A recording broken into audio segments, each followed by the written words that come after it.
protocols observed, the clergymen, the bishops, wafanya biashara, hamjambo.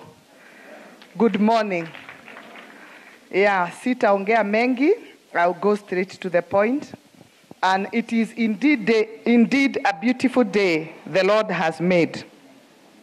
I am excited to be part of this meeting and share ideas of the best way to make our Kenya great. I am most excited that the Mitumba sector is finally part of the instrumental conversation. I'm also excited to see that everyone in this space is either donned in Mitumba or new textile. You both look very fantastic and stylish. Jipigieni makofi. That is the definition of cohesion beyond ethnicity, religion, and whatnot. Simujipigie makofi.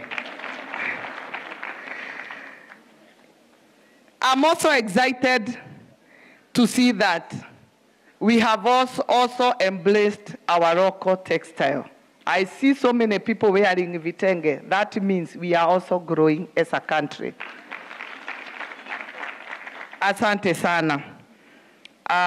We as an industry remain grateful to the SME Advisory Unit, to the President, His Excellency, the President, Uhuru Muigai Kenyatta, who has continuously believed in our trade. I continue. Okay. Allow me to touch in brief the origin of Mitumba. The advent of mass production heralded an era of ever-increasing clothing production globally. The more clothes there are, the more they change hands, spreading out geographically, with more clothes and much faster changing fashions. People purchase more of them and wear each garment for less time. Hence, people give out Mitumba. Eh?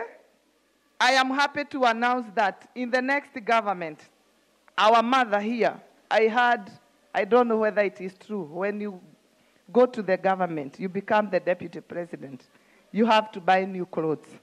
You cannot go with the old ones. So, nguo zako zote za baba zitakuwa Mitumba.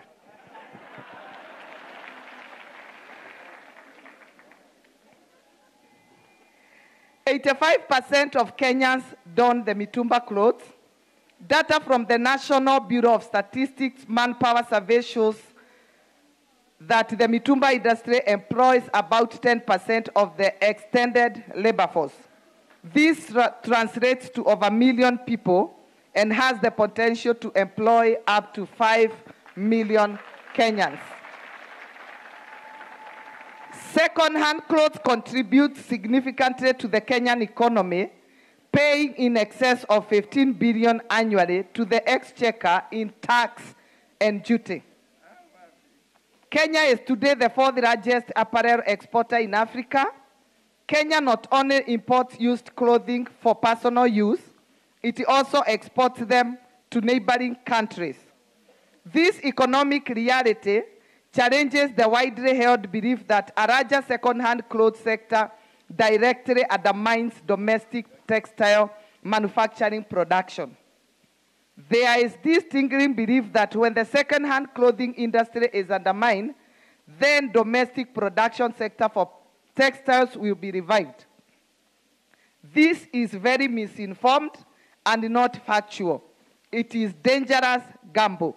The domestic market is highly segmented between high-income households who generally purchase new clothing and low to middle-income consumers who predominantly purchase second-hand clothes. What Kenya requires is regulatory policy to build up its cluster of textile producers alongside second-hand clothing operators, creating capacity for long-term innovation and growth. And we are happy to hear that our presidential candidate making commitment to that plan, where we find fuse between the second-hand clothes market and the local textile industry. According to the recent household analysis, most households buy new clothes when they are required, such as for school and workplace uniform. Kenya is among the most important players in the African market.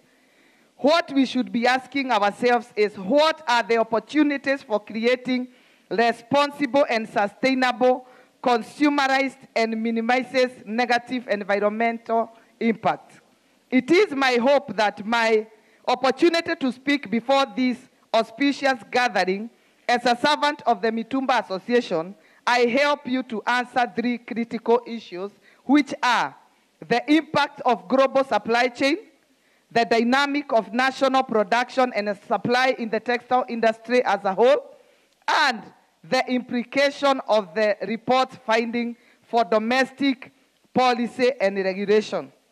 What Kenya and Africa requires is more effective regulation of supply chains for second-hand clothing, which would include an expansion of sorting centers at key strategic trading hubs like Kenya, which applies the hub and spoke model. Kenya can grab this opportunity to become an African hub for the processing of second-hand garments, as she is prime location for such a sorting center. This would create jobs and increase the exports of mitumba to the largest African markets. Sorting facilities for mitumba will help us realize Kenyan goal of becoming among the leading high-value, high-wage, and high-skill economies in Africa. It is estimated that each facility will directly create up to 500 jobs with further employment in related sectors. If all second-hand clothes were sorted in Kenya rather than abroad, Kenya would gain up to 14,000 additional jobs. And finally, ladies and gentlemen, Kenya's mitumba sector can thrive further with the policies that encourage the growth of business for the full processing of clothing. But to eliminate the mitumba trade, or even imply and instead of promote textile, is to give with one hand and take with the other hand. Finally, mama yetu, tuko na watu wa soko ya Gikomba, and tumekuwa na shida ya moto. We want you utusaidie, tunakupatia government, tunakupatia kura. Gikomba, watu wa mitumba wamesema wako na baba na mama. Hiyo ni message moja wamenipatia, na wakaniomba nikuambie, ututangazie soko iwe soko huru, soko ya Gikomba. Ndio tuachane na hii janga ya moto, kwa sababu ni kama kuna watu wako na interest na ile shamba. If you can give it, na ututangazie kama soko, watu wa biashara watafaidika na tutazidi kushukuru sana. Asanteni.